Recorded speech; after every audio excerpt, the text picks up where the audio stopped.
What back foot fighting actually is, it's not about running, like I mentioned it before. It's about knowing when to take that step back and still being dangerous enough while doing it. Most fighters only train forward. They think pressure, pressure, pressure. Even a pressure fighter reach a point in the round where the punches stop landing and their energy levels start dropping. And that is that moment when you need the skill. Step back, give yourself a space to breathe and recover. But that step back will only work if your lead hand will be staying busy, keeping your opponent guessing and keeping you away from trouble. And that is the real skill. Not just moving, but moving away while you're still working. Why every fighter needs this. Now everyone thinks back foot fighting is a style. It might work for one, but it doesn't work for the others. I think it's wrong. I don't agree with this. It might come more natural for somebody who has the read, yes. And for some that's more patient, and that's fine. For some, it is a little bit easier. But for everyone, this is a must. And here's why. Even if you're a pressure fighter, and the pressure is your whole game plan, there's going to be a moment in the round where punches will stop connecting and your energy bar will drop low.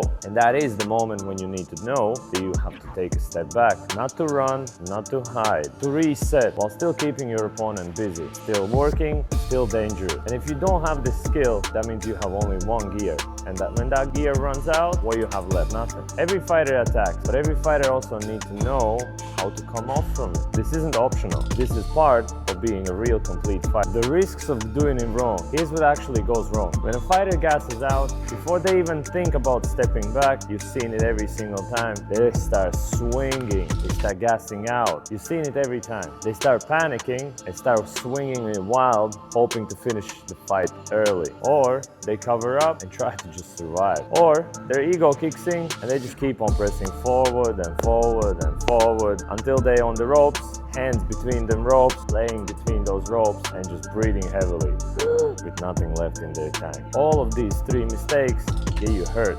And even if a fighter tries to step back when they never trained before, it falls apart. If they have never trained it, it falls apart fast. They step back on a straight line, no angle, no defense, an easy target to hit. They forget about their lead hand completely. No jab, no defense, no fencing. Hands just come down. And then on top of it, the back foot plants. And then the back foot locks up. Now they can't move anywhere. And this is where it gets messy and you start getting caught. This is actually where it gets built. Remember what we just covered up. Back foot locking up, coming off on the straight line. This is how you fix it. First step, your base sits shoulder width apart at all times. Back foot always soft and engaged. That's what stops you from getting locked in and falling apart. Second point, feet first, punch after. Your feet moves, then punch follows after that, not other way around. Third, be the first to attack or bait the attack and stay prepared. You're either making the first step or setting a trap for them to come first. Either way, you're always ready and never just standing hoping that something's gonna happen. Fourth, when you're stepping back, it's your back foot that moves first and the lead foot follows. You're never crossing your feet. Your feet never touch each other. If you step 5 inches with back foot, 5 inches will follow. Always be ready to move as much as one foot leads. Direction is always led by the foot moving that way. So in this case, that will be my right foot first, back foot first, and I'm pushing away. That's what keeps you balanced and stops you from stepping back into nothing. And the one that never change, you never bringing your feet together. Because as you can see, my head is still on that same line. But if I push off, my head moves with it. The moment your feet comes together, you get no base, you get no balance, and you're not ready. That is the position that gets you caught. Shoulder with base, feet first, punch after, be the first one to attack or bait it. Back foot leads when you're stepping back, never bringing your feet together. Get this right and moving backwards will stop being dangerous and it's gonna become a weapon. Let's put this into the practice. Pick who's gonna be A and who's gonna be B. A will have freestyle round. Goal for A is to pressure your opponent, cut the corners, don't let him escape, but make B react.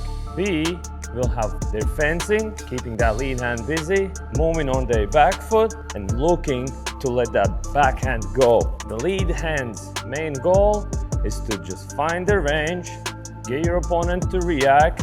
No combinations, no punches, nothing. Just keeping it busy.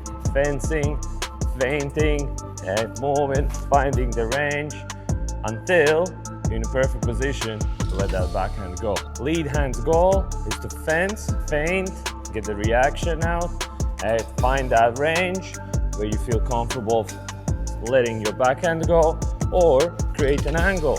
No combinations, just searching until the right moment to let your hand, just searching for the right moment to let that backhand go. As soon as you find that backhand, don't fall into it. Okay? Remember, you want to still commit onto the shot, making sure that you become a smaller target to hit. Because the main mistake that people do is they punch with their arms, leaving themselves all squared up and open for any counter to come. When you feel like you have found that backhand, boom, send it, commit onto that and move. You might miss it, you might land it, keep working.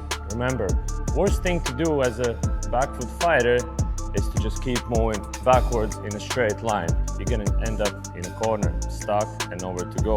When moving on your back foot, think of a curve. Just keep curving. You keep curving, curving, curving until you're still back in control of the center. And you just keep curving, curving. Okay? If your opponent does cuts down your right side, you can curve onto your opposite side. Always try to see which side is open. There's no wrongs and there's no rights. The side that your opponent is giving you is the side for you to escape. Work on this drill for a full round each so you understand both sides.